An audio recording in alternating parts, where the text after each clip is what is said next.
తమరు ఇంతవరకు ఏం పీకారు అని అంటారు ఎవరైనా మామూలు కామన్ భాషలో. అది వద్దండి. ఆ టైప్ ఆఫ్ కల్చర్ మనమే ఇంట్రడ్యూస్ చేయకూడదని చెప్పేసి నేను వారికి హితవు పలుకుతున్నాను మీ ద్వారా. రైట్. బాబ్జీ గారి దగ్గరికి వెళ్దాం. బాబ్జీ గారు, ఏబీవీ గారు, ఏబీ వెంకటేశ్వరరావు గారు ఏంటంటే, అంటే నేను అప్పటికి అడిగా, ఏం సార్ మీకును జగన్మోహన్ రెడ్డి గారికి అన్న పాత కష్టాలు ఉన్నాయా అని. అబ్బాయి అట్లాంటిది ఏం లేదండి, నేను ఆయన కర్నూలు ఎస్పీగా ఉన్నప్పుడు రాజశేఖర రెడ్డి గారి ఇంటికి వెళ్ళారట, వారి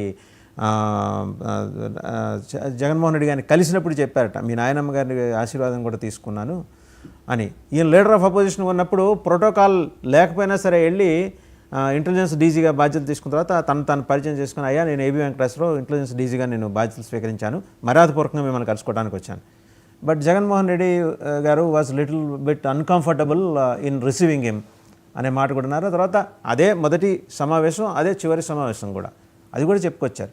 మరి అంత చక్కగా మాట్లాడి వాళ్ళ అంత కక్ష పెట్టుకొని జగన్ ఎవరిగైనా ఫార్ములా కింద ఎందుకు వెళ్ళారండి అని. రాష్ట్రంలో కొన్ని లక్షల మంది జగన్మోహన్ రెడ్డి గారి వల్ల బాధితులు ఉన్నారట. వాళ్ళందరి తరఫున ఈయన ఒక పోరాటం చేస్తున్నారు. అదే ఆయన చెప్పుకొచ్చింది. ఇందాక మరి రవిచంద్రారెడ్డి గారికి ఏమైనా ఇన్పుట్స్ ఉన్నాయేమో, రాజ్యసభకి ఆయన వెళ్తున్నాడు, నాకైతే తెలియదు, అది ఆయన చెప్పలేదు. మీరేమంటారు? అందరికీ తెలుసండి అది. ఆయనకి ఖచ్చితంగా ఆయన్ని వివక్షతతో ఆ 5 సంవత్సరాల్లో కూడా చూసారన్నది. ఒకవేళ కోర్టు ఇచ్చినా సరే ఆయనకి పోస్టింగ్ ఇవ్వకపోవడం ఇవన్నీ కూడా జరిగిన సంఘటనలో తెలుస్తున్నాయి. అయితే ఇప్పుడు ఆయన కూడా కొంచెం మరి శివశంకర్ గారు చెప్పినట్టుగా కొంచెం ఎక్కువ మాట్లాడినట్టు సమాజానికి అనిపిస్తుంది. ఎందుకంటే ఆవేశపూరితమైన ప్రసంగం చేశారు, అది విమర్శలకే తావిచ్చారు.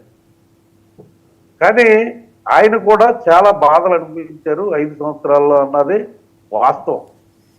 ఇంతకుముందు మోహన్ రెడ్డి గారు మాట్లాడుతా మరి 4 సంవత్సరాలు అయితే మళ్ళీ ఏమవుతుంది అని మీరు చూస్తారు కదా. ఇప్పుడు 5 సంవత్సరాలు మీరు ఏం చేస్తే మీకు 11 సీట్లు ఇచ్చారన్నది మీరు చూస్తారు కదా ఆల్రెడీ. Wait and see. ఎందుకంటే మీకు అభివృద్ధి అక్కర్లేదు, రోడ్లు అక్కర్లేదు, ప్రజలకి రోడ్లు అక్కర్లేదు. రోడ్లు కావాలని కోరుకుంటారు, ప్రజలు అభివృద్ధి కావాలని కోరుకుంటారు. మీకు అదేం అక్కర్లేదు, నేను బట్టన్ నొక్కితే చాలని మీరు అనుకున్నారు. అంతేకాకుండా ఇంకా ఏది కావాలంటే వాళ్ళ ఇష్టానుసారంగా చేసుకుంటున్నారు వాళ్ళ నాయకులు కార్యకర్తలకు. ఎగబడిపోయి గుణపాలుచుకుని కారులో వెళ్ళి ఒక మున్సిపల్ చైర్మన్ క్యాండిడేట్ వ్యక్తి, అతను మున్సిపల్ చైర్మన్ తర్వాత చేశారు, అద్దాల్లో నుంచి గుణపాలతో పొడిచేస్తుంటే ఆ వ్యక్తుల్ని వ్యక్తిత్వారణ కారణం చేస్తూ మొత్తం ఒక మర్డర్ చేసే దృక్పథంతో వెళ్ళిన వ్యక్తిని మరి మీరు చైర్మన్ గా చేయగలేంది. ఏదో ఇప్పుడేదో నాయకులు ఎరుగుతున్నారా సోషల్ మీడియాలో పెట్టినందుకే కిరణ్ అన్న వ్యక్తిని పార్టీని సస్పెండ్ చేశారు, మరి అరెస్ట్ చేశారు.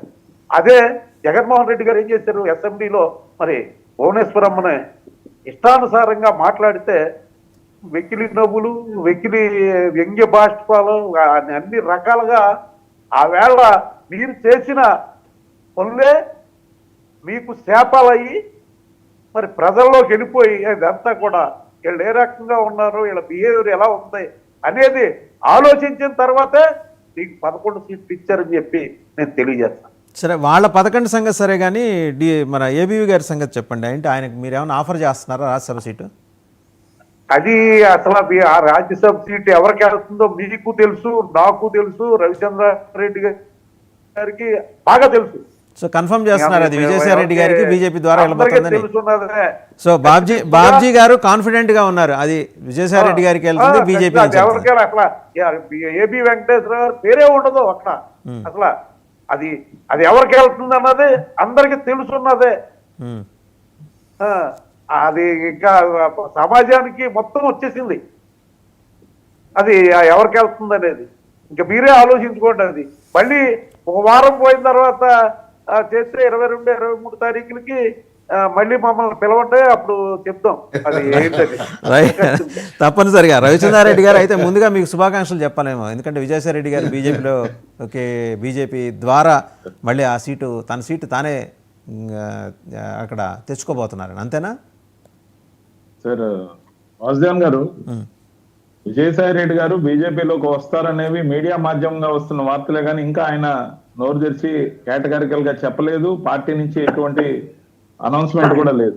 చేరే వరకు మేము దాని గురించి ఏం మాట్లాడాం.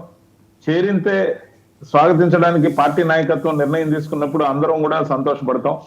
దాంతోపాటు పదవి అనేది ఈ రోజు ఆంధ్రప్రదేశ్ లో ఉన్న రాజకీయ పరిస్థితుల్లో